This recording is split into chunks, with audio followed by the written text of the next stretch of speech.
Turma, tudo bem com vocês? Espero que vocês estejam bem aí onde vocês estão, que estejam seguros, com saúde, e isso é o que importa, né? Então, turma, na aula de hoje de ciências, nós iremos primeiro corrigir as atividades da aula anterior que a prof passou para vocês e também vamos ficar por dentro do nosso assunto de hoje. Vamos lá então? Livro de Ciências, na página 96, e nós vamos corrigir as atividades da aula em que nós falamos sobre a atmosfera, aprendemos um pouquinho sobre a função que ela tem para o nosso planeta Terra, que é proteger dos raios nocivos à nossa saúde, de manter a temperatura no nosso planeta e outra função. Aprendemos também sobre os fenômenos atmosféricos e a formação dos ventos, como que acontece a formação dos ventos. Então, corrigindo a atividade número 1, pedia para vocês desenhar a Terra e a atmosfera e identificar cada uma com seta e o seu respectivo nome. Então, vamos ver como que deveria ficar ou como que vocês realizaram, se ficou parecido? Então, olha só, aqui o livro traz a sugestão do planeta Terra, certo? E esse círculo aqui que contorna o nosso planeta Terra é a atmosfera. Aqui com o nome e a flechinha apontando para o respectivo nome, certo? Ou para o que nós estávamos identificando. E o de vocês também deveria ter essas características, tá bom? O importante é que vocês identificaram o planeta Terra e também a atmosfera que está ao redor dele. Pergunta: por que a atmosfera desempenha um papel importante para a vida no planeta Terra? Ela desempenha, turma, 3 papéis muito importantes que vocês deveriam registrar, talvez de forma diferente, com frases diferentes, né? Mas que seria muito importante que vocês registrassem esses 3 papéis importantes da atmosfera. Um deles é que ela desempenha um papel essencial para a vida no planeta Terra porque contém o gás oxigênio que nós usamos na respiração, ela filtra parte dos raios solares que são nocivos, ou seja, que fazem mal aos seres vivos, e contribui para manter a temperatura na Terra. Então, esses são as 3 principais funções ou papéis importantes da atmosfera para o nosso planeta Terra. E isso é muito importante vocês saberem também. Questão de número 2. Por que o astronauta precisa de roupas e de equipamentos especiais para sobreviver no espaço? Nós aprendemos na aula passada que, passando da atmosfera, quanto mais a gente aumenta a nossa altitude em relação ao nível do mar, com menos oxigênio nós ficamos. E quando nós ultrapassamos essa camada de ar que é a atmosfera, não existe mais o ar oxigênio para a nossa sobrevivência. Então, os astronautas que estudam além da nossa atmosfera, eles precisam utilizar roupas especiais. Mas por quê? Vocês sabem e descobriram o porquê? Ou responderam? Então, tem 2 coisas bem importantes para o qual eles precisam usar essas roupas especiais. Então, ele precisa de roupas e equipamentos que lhe forneçam gás oxigênio e também a roupa protege o astronauta dos raios solares, aqueles raios que estão lá no espaço e são nocivos à saúde dos seres vivos, inclusive dos seres humanos. Então, por isso ele utiliza essa roupa especial, ok? Questão de número 3. Veja a tirinha a seguir e depois responda as questões. Então, nós temos uma tirinha onde nós temos 2 crianças brincando. A primeira ilustração, o menino assopra sobre um catavento e ele gira. Na segunda ilustração, nós temos o vento. Nós conseguimos visualizar devido à ilustração. E é o que faz girar, ou seja, temos essa imagem aqui, esses recursos gráficos e o catavento girando. No terceiro quadrinho, nós temos um menino perguntando para o outro: como o catavento gira se ninguém está assoprando? E a letra A, da questão da número 3, ela pergunta exatamente isso para nós. Como você responderia a pergunta feita pelo menino? Como que vocês responderam aí? Vocês responderam que o catavento gira por causa do vento? Parabéns, é isso mesmo, tá? Na letra B, pergunta para nós: você poderia demonstrar por meio de algum exemplo do seu cotidiano que o ar frio desce? De que modo? Na aula passada, nós aprendemos sobre a formação do vento. Como que acontece a formação do vento? Que nada mais é do que o ar em movimento, onde nós temos o ar frio, que fica denso, pesado, ele desce.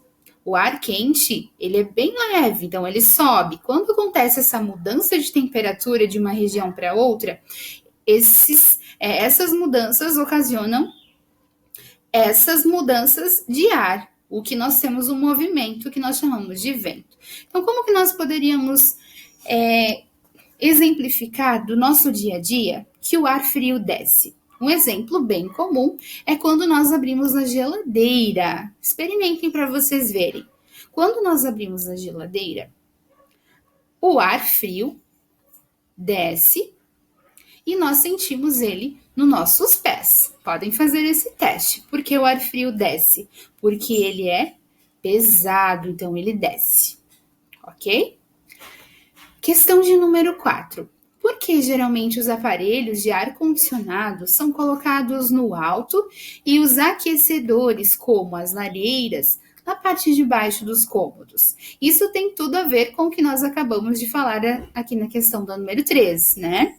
Se o ar frio desce e o ar quente sobe, talvez seja por isso, talvez não, né? Com certeza é por esse motivo que o ar condicionado, que nos proporciona um ar gelado, está no alto e a lareira está embaixo.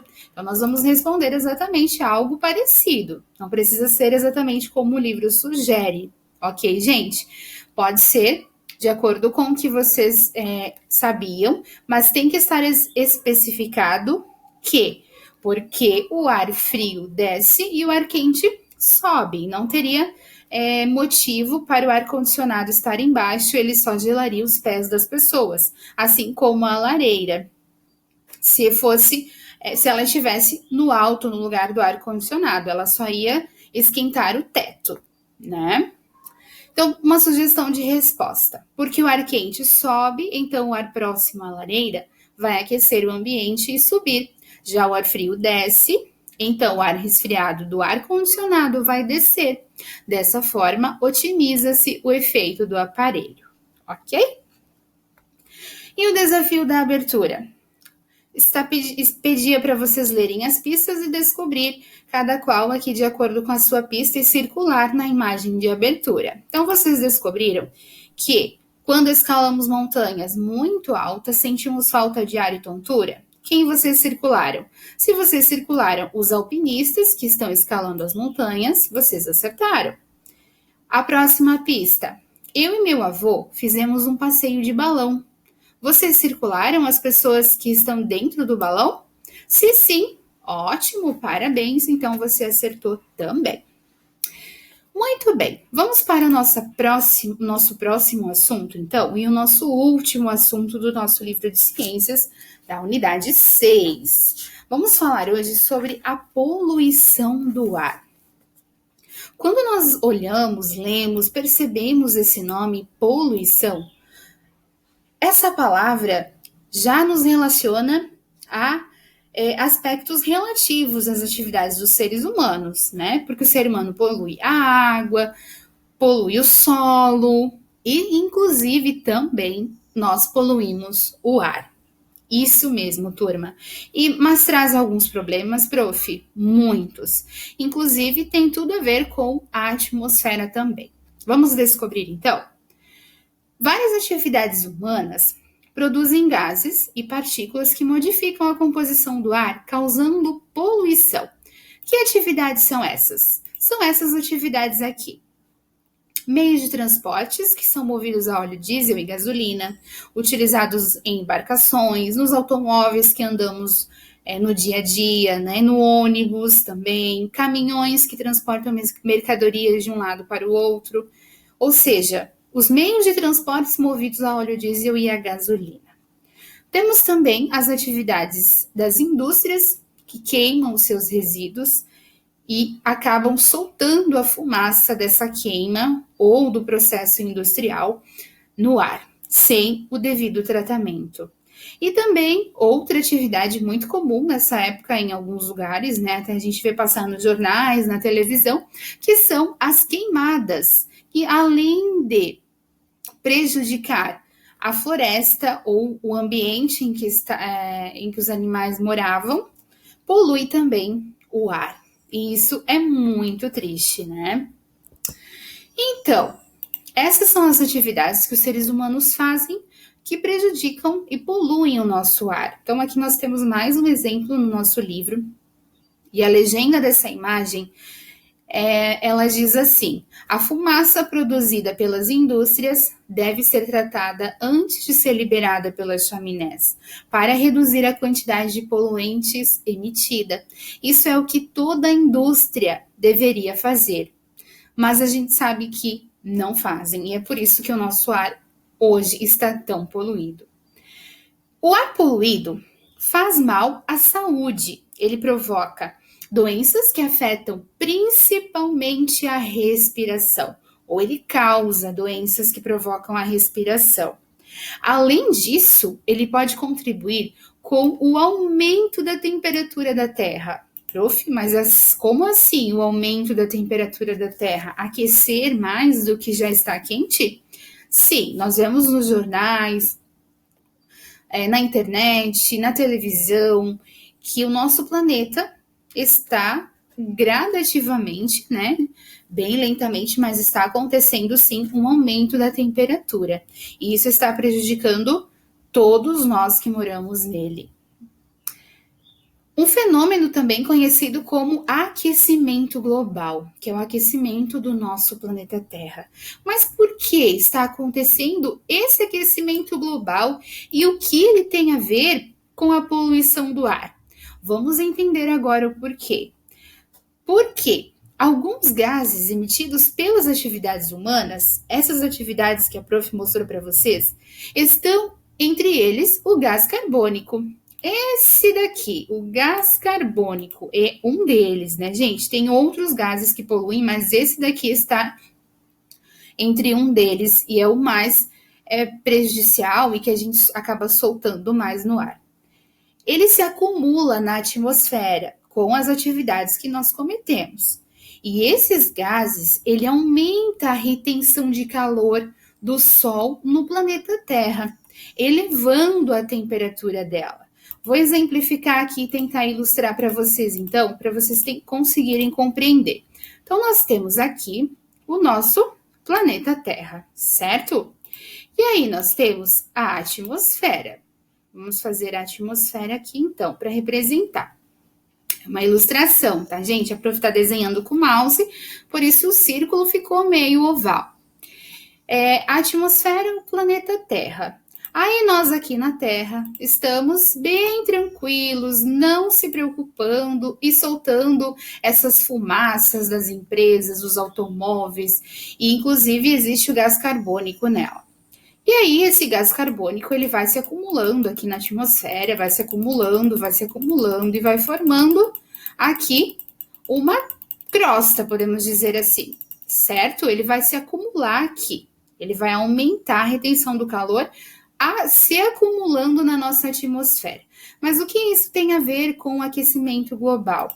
Lembram na aula passada que nós estudamos sobre os raios do Sol? Alguns, eles batem na atmosfera e voltam para o espaço. Outros raios, eles entram na atmosfera, mas eles saem. E outros raios, eles entram e ficam aqui dentro, certo? Esses raios solares que ficam aqui dentro é que fazem o nosso planeta Terra manter uma temperatura, não ser muito quente à noite, aliás, não ser muito frio à noite, nem muito quente durante o dia. E essa temperatura está aumentando. Por quê? Porque os gases, os raios solares, desculpa, que estão entrando e que ficam aqui, que a atmosfera retém, que é algo natural, não é somente eles que estão ficando, mas sim esse outro aqui que está entrando e não está conseguindo mais sair, que era para sair, mas ele está sendo bloqueado por esse gás carbônico que está se acumulando aqui na nossa atmosfera. Por esse motivo, então, o nosso planeta Terra está aquecendo. E aí vem o termo aquecimento global, aumento da temperatura, devido ao gás carbônico que se acumula aqui na nossa atmosfera e não está deixando os raios solares voltar para o espaço e prende eles aqui no nosso planeta Terra, fazendo com que a nossa temperatura global aumente. Certo, gente? Conseguiram compreender? A prof deixou um vídeo também na aula de hoje, nos slides, o link para vocês verem e verificar de outras formas também esse contexto e a explicação do efeito estufa, que nós chamamos também na área da ciência, ok? Então, quanto mais gases como este, o gás carbônico, forem liberados no ar, mais quente o planeta Terra vai se tornar. Isso afeta todos os seres vivos que habitam o planeta. Aqui nós temos uma ilustração dos efeitos do aquecimento global, que causa as consequências dele. As setas para cima indicam o que aumenta e as setas para baixo indicam o que diminui, certo? Então, com o aquecimento global, com o efeito estufa, com o aumento da temperatura, o que aumenta? Aumenta a umidade devido ao derretimento das geleiras e o calor, né? Aumento da temperatura nos continentes, há dias muito quentes. Aumenta o nível do mar, porque há derretimento das geleiras. E aumenta também os animais se deslocando para os polos e montanhas acima, devido ao aumento do nível do mar. Acaba virando todo um ciclo, né, gente? O que diminui? A cobertura de neve nas montanhas, devido ao aumento de temperatura, vai descongelar. E as geleiras também diminuem, certo? O que acarreta o aumento do nível do mar. Então, turma, acredito que ficou claro para vocês como acontece a poluição, quais as atividades que nós, seres humanos, praticamos que acaba poluindo e o porquê a poluição do ar é tão prejudicial, não só para a nossa saúde, mas para a saúde do nosso planeta, certo? Então agora eu vou pedir para vocês realizarem a atividade número 1, onde vocês vão observar a imagem e escrever uma frase, demonstrando a situação apresentada nela de acordo com o que você aprendeu. O que está acontecendo aqui? Tem relação com o quê? Uma frase bem criativa, tá? Não esqueçam de início de frase com letra maiúscula e ponto final quando finalizarem a frase. A questão de número 2 pede para vocês, por não usarem gasolina, tá faltando a palavra gasolina, né? Ou óleo diesel, alguns meios de transporte poluem menos. Cite 3 exemplos de meio de transporte menos poluente, que não polui. A 3, vocês irão marcar com verdadeiro e falso. E depois reescrever corretamente a ou as frases que vocês encontrarem e forem falsa, ok? Mais um desafio da abertura para vocês lerem as pistas e circular o que vocês encontraram e descobriram. E na página seguinte, a prof vai pedir para vocês realizarem as atividades do tópico que você aprendeu. O que nós aprendemos nessa unidade? Coisas muito importantes sobre o ar. Aprendemos que o ar é formado principalmente por gás nitrogênio, gás oxigênio, gás carbônico e vapor de água. Também aprendemos que a camada de ar que envolve a Terra é chamada atmosfera e ela é muito importante para a vida no planeta Terra. Aprendemos que os ventos se formam quando o ar quente sobe para as partes mais altas da atmosfera, enquanto o ar frio desce e assim tem um constante movimento, do qual nós chamamos de vento. Atividades humanas que liberam gases e partículas no ar, alterando a sua composição, causando a poluição do ar, que foi o nosso último assunto de hoje. Vocês farão, então, a questão de número 1, a 2, e irão responder aqui de acordo com o que está se pedindo, procurar no dicionário, vai ser legal. A 3, vocês vão completar a imagem, representando o que acontece com os raios solares quando eles chegam na atmosfera. Então, aqui vocês têm o planeta, aqui é a atmosfera, e esse é o Sol. Vocês vão ilustrar de acordo com o que nós aprendemos lá na página 94, referente aos raios solares. Tem 3 exemplos, vocês vão ilustrar aqui. Qual bate na atmosfera e volta para o espaço? Qual raio solar que entra no planeta, mas sai de volta? E qual é o raio que entra e fica dentro do planeta para aquecer? Vocês vão numerar de acordo com essa página, tá? A questão de número 4 está perguntando para vocês: das formas de locomoção apresentadas a seguir, qual polui menos o ar das cidades? Justifique. Então, vocês vão comparar aqui e vão justificar a resposta de vocês. A 5 é para vocês observar a imagem. Nós temos aqui aquecimento global, o Sol lá atrás, e aqui um urso polar e um pinguim com um pedacinho somente de gelo. E o urso diz: estou com saudade de correr no gelo. Eles estão aflitos, né? Mas o que ela representa? O que a imagem está representando, turma? Vocês têm aqui algumas linhas e a prof vai pedir para que vocês expliquem com as palavras de vocês, certo? Então é isso, turma. Na aula de hoje, a prof vai pedir que vocês façam essas atividades com muito capricho, com muita dedicação e já estudem para a nossa avaliação da próxima semana, ok? Um beijo gigante para vocês, fiquem com Deus e até a nossa próxima aula.